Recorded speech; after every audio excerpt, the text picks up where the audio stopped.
Have you ever noticed that humans are supposedly social creatures, yet one party invite can make you rethink your entire existence?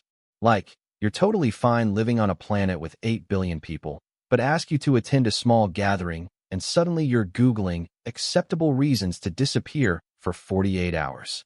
It's wild. One moment you're chilling, the next your brain acts like going to a friend's birthday party is the first step of a horror movie. Heart racing, palms sweating, socially related visions of doom. And the funniest part? You don't even hate people. No. If you truly hated humans, you wouldn't be silently stalking them online like an undercover detective at 3 a.m. Let me guess, your relationship with social events is basically a full emotional roller coaster. And the ride starts the moment someone says, "Hey, you should come hang out with us this weekend." At first, you're like, "Yeah, sure. Sounds fun." And you genuinely mean it. In that moment, you're confident, optimistic, and maybe even a little delusional. You imagine future you showing up looking amazing, laughing effortlessly, and having deep, meaningful conversations like you're the main character in a Netflix drama. But then, the day arrives. Suddenly, the confident version of you is nowhere to be found. Now you're staring at your closet thinking, "Do I even own clothes meant for outside?" Your stomach feels weird. Your brain starts inventing dramatic scenarios that have never happened, not even in fiction. And you start practicing fake excuses like you're auditioning for an Oscar. "I'm not feeling well. Something urgent came up. My house exploded." Anything realistic? Absolutely not. And if you do go, you spend the whole Uber ride rehearsing conversations in your head, like you're preparing for a debate instead of small talk about food and weather. Or maybe your issue isn't anxiety, it's energy. Maybe just thinking about being around people drains your battery faster than your phone on 2% with 47 apps open. And the whole time, there's this tiny voice in your head whispering, "Why can't I just be normal at these things?" But guess what? You are normal. Your brain is just doing that dramatic, overprotective thing it loves to do. And if all of this sounds painfully accurate, congratulations. This video understands you better than most humans do. Here's the funny part. Most people who avoid social events don't actually want to be alone all the time. They just think they do, specifically in the 2 to 3 hours leading up to the event. That's when your brain transforms into a defense lawyer, inventing every possible reason why staying home is the healthiest, safest, most spiritually aligned decision of your life. But the biggest mistake we all make? We assume that avoiding the event will magically make us feel better. Spoiler, it doesn't. Here's the routine. Tell me if this feels familiar. You cancel plans. Instant relief. Angels singing. Stress gone. Life suddenly feels perfect. You're like, "Ah yes, peace. Solitude. My true habitat." You grab snacks. You sit comfortably. You scroll your phone like it's your full-time job. But then, 30 to 45 minutes later, that sneaky guilt starts creeping in. You accidentally see a photo of your friends hanging out. You start thinking, maybe I could have gone.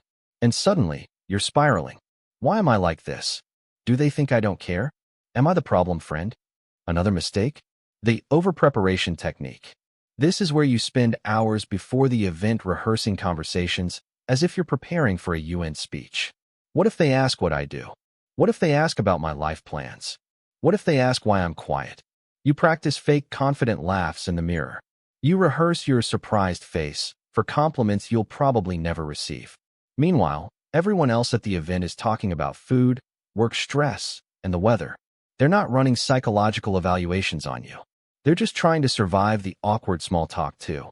And then there's the most hilarious mistake of all. The "I'll definitely go next time" lie. You know it. I know it. Your friends know it. You're basically scheduling future anxiety like it's an appointment.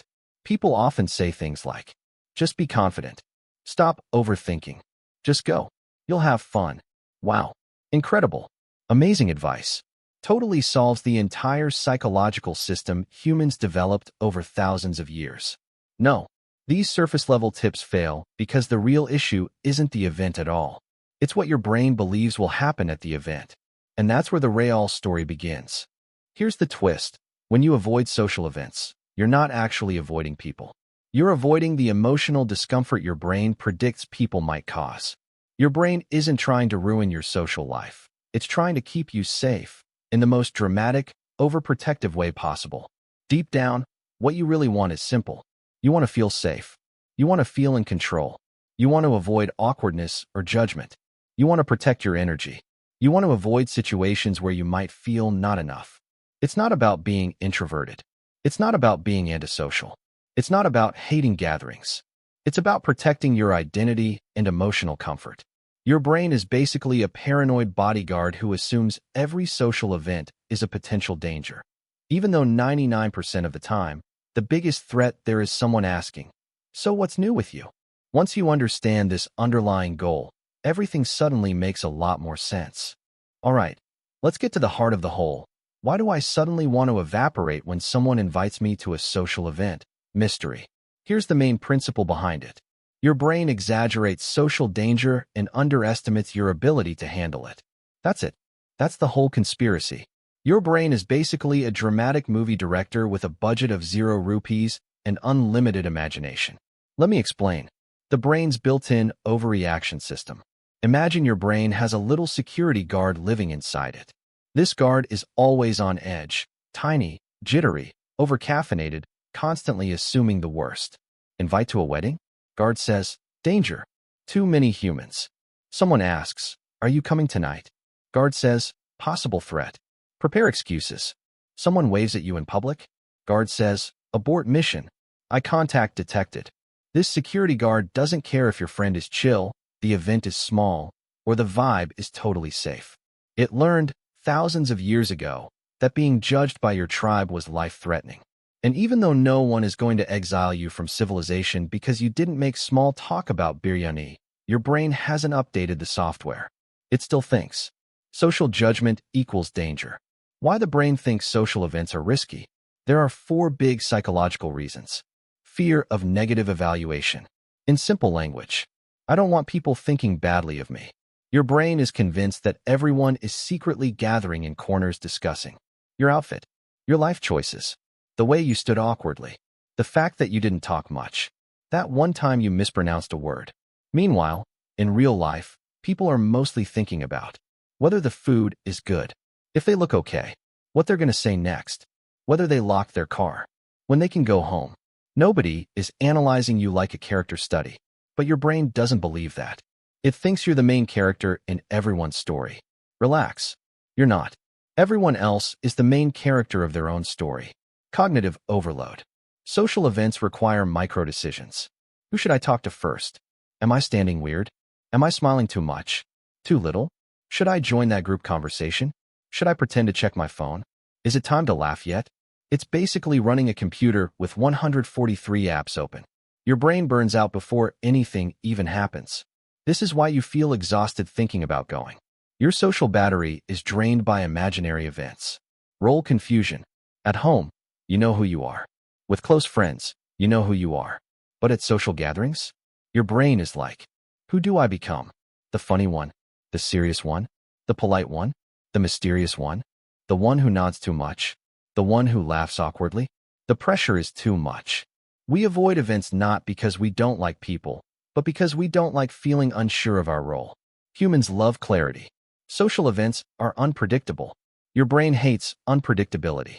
Prediction of awkwardness. Your brain loves creating worst-case scenarios. Like, what if I walk in and everyone turns to stare at me? They won't. People don't have that much collective coordination. What if I say something stupid? You probably won't. And if you do, no one will remember. What if I don't know anyone? That's normal. You meet people. It's fine. Your brain overestimates the awkwardness and underestimates your resilience. It's like predicting a tsunami and then you arrive and find a kiddie pool. The avoidance loop, the real enemy. Here's where the real psychology kicks in. Every time you avoid a social event, you reinforce the idea. This is dangerous. Good thing we escaped. Your brain rewards you with relief. And relief teaches your brain. Yes, avoiding was correct. Let's do it again next time. So avoiding becomes a habit. The next invitation comes, and boom, your brain immediately enters self-protection mode. This loop keeps going until even tiny social events feel huge. Avoidance shrinks your comfort zone. Exposure expands it. But exposure doesn't mean forcing yourself into huge gatherings. It means small steps, showing up, staying for a bit, allowing your brain to update its perception. Why your brain underestimates your abilities. You've survived every social event you've ever attended, but your brain doesn't store positive memories as vividly as negative predictions. Why? Because positive social memories aren't threatening. Your brain doesn't need to remember them for survival. Negative predictions feel like danger, so they get stored front and center. Your brain is biased toward fear. But your actual track record? You've handled awkward moments before. You've talked to people before. You've navigated crowds before. You didn't combust. Your brain simply ignores that evidence. The performance mindset versus the interaction mindset. People who avoid social events usually fall into the performance mindset. This mindset says, I must be interesting. I must talk well. I must be confident. I must not be awkward. It turns every social event into a performance you can fail. The healthier mindset is the interaction mindset. This mindset says, I'm here to observe and connect, not perform. I don't need to impress anyone. People just want simple, normal interactions. Awkward moments aren't failures. They're normal. Once you shift to the interaction mindset, social events lose their scariness. The real insight, it's not social fear. It's emotional protection. Your brain isn't scared of people. It's scared of emotional discomfort, judgment, misunderstanding, embarrassment, awkward pauses, feeling left out, feeling out of control. But here's the truth. You've survived all those before. You can survive them again, and none of them define you. Your brain is simply trying to protect you with outdated software. Once you start updating it with real experiences, it relaxes. Because the real danger was never the event. It was the story your brain told you about the event. And stories? You can rewrite. It's Saturday evening. You're minding your own business, peacefully scrolling through reels, when your phone suddenly buzzes. You check it, expecting some random notification, but nope. It's a message from your friend. Bro, we're meeting tonight. 8 p.m. You coming? Instantly, your brain stops working. 1 second you're relaxed. The next you feel like someone asked you to give a TED talk on rocket science. Your heartbeat speeds up. Your stomach tightens. You stare at the message like it's a math problem with letters in it. Your brain starts its drama. Tonight? As in today tonight? Why didn't they tell me yesterday? Where are we meeting? Who's going? Why do I suddenly feel like I need to clean my whole room? You haven't even typed a reply, but your brain is already analyzing escape routes like you're planning a prison break. You imagine the whole evening, entering the place, trying to find your friend, wondering if you walked in weird, saying hi to people you barely know, forcing a smile when your social battery is already at 6%. Within 30 seconds, your mind has created a full horror film. Then comes the internal argument. Optimistic side. It'll be fine. Just go. It might actually be fun. Dramatic side. Fun? Fun. Are you kidding me? You will die socially. We must stay home. It is the only safe place. So you do what every normal human does. You lock your phone, put it face down, and pretend you didn't see the message. But now you feel guilty. You keep checking your phone every 2 minutes. Your brain keeps yelling, say no. Your heart whispers, maybe we should go. Your anxiety says, let's evaporate. Finally, you type something like, bro, I'm not feeling well, pensive face. But here's the funny part. 2 hours later, you're scrolling Instagram like a perfectly healthy person. Your brain didn't save you from danger. It saved you from imagined discomfort. And even though you avoided the event, a tiny part of you wonders, why am I like this? Because this is not about people, not about gatherings, not about being antisocial. It's about the protective stories your brain tells before you even step out of the house. All right, now that we've exposed your brain's dramatic tendencies, let's give it something better to do. Here are a few simple, realistic steps you can actually use. Today, tonight, whenever someone texts you coming, shrink the event in your mind. Instead of thinking, this is a giant social mission requiring superhero confidence, tell yourself, I'm just going for 20 minutes. That's it. 20 minutes is long enough to show up, say hi, and escape if needed. And 9 times out of 10, once you're there, you stay longer because the anxiety fades.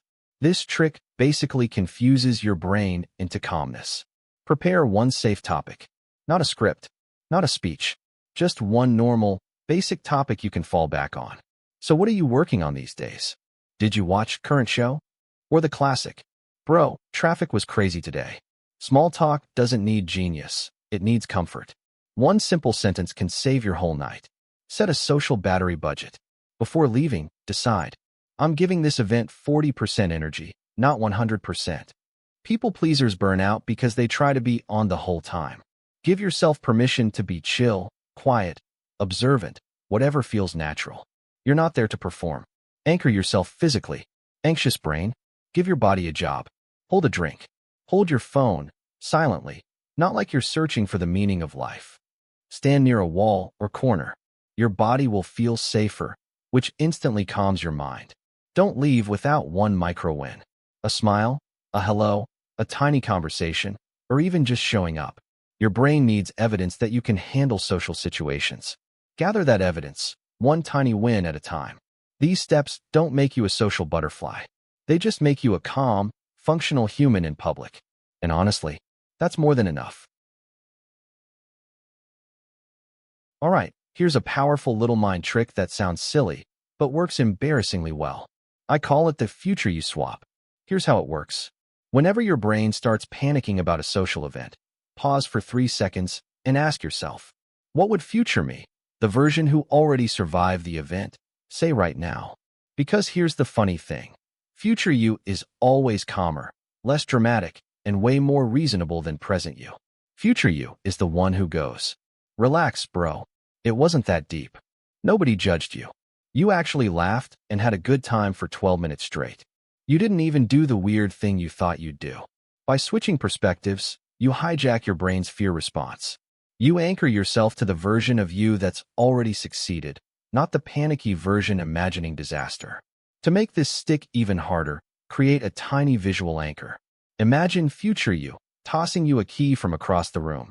Like, here, this is the key to how it actually goes. Spoiler, you're fine. Every time you feel that familiar wave of, I don't want to go, picture that key. It's quick, it's weird, and your brain remembers weird stuff. This trick shifts you from fear-based imagination to reality-based confidence. Because the truth is, 99% of the time, future you is totally okay, and you just need to borrow their calm for a moment. So here's the big takeaway. Avoiding social events doesn't mean you're broken, antisocial, or weird.